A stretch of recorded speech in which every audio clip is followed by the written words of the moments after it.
اعوذ باللہ من الشیطان الرجیم بسم اللہ الرحمن الرحیم۔ اللہ کے نام سے شروع جو بڑا مہربان نہایت کرم کرنے والا ہے۔ ناظرین، آج ہم آپ کے ساتھ شیئر کرنے جا رہے ہیں احادیث مبارکہ۔ احادیث نمبر 1، رسول صلی اللہ علیہ وآلہ وسلم پر وحی کی ابتدا کیسے ہوئی؟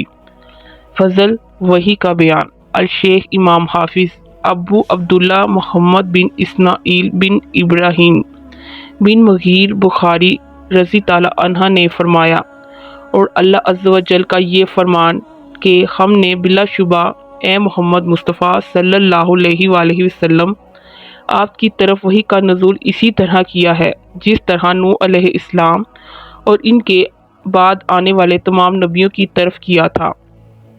ہم کو حمیدی نے یہ حدیث بیان کی۔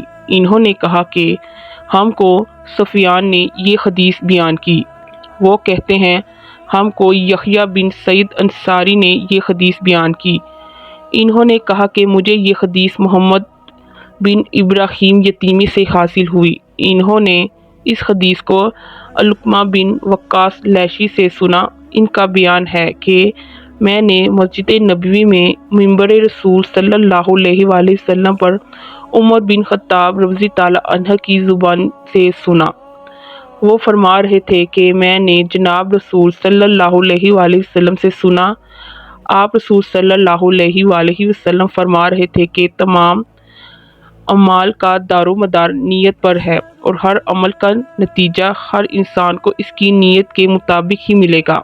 بس جس کی ہجرت ترک وطن دولت دنیا حاصل کرنے کے لیے ہو یا کسی عورت سے شادی کی غرض سے ہو، بس اس کی ہجرت انہی چیزوں کے لیے ہوگی جن کے حاصل کرنے کی نیت سے اس نے ہجرت کی۔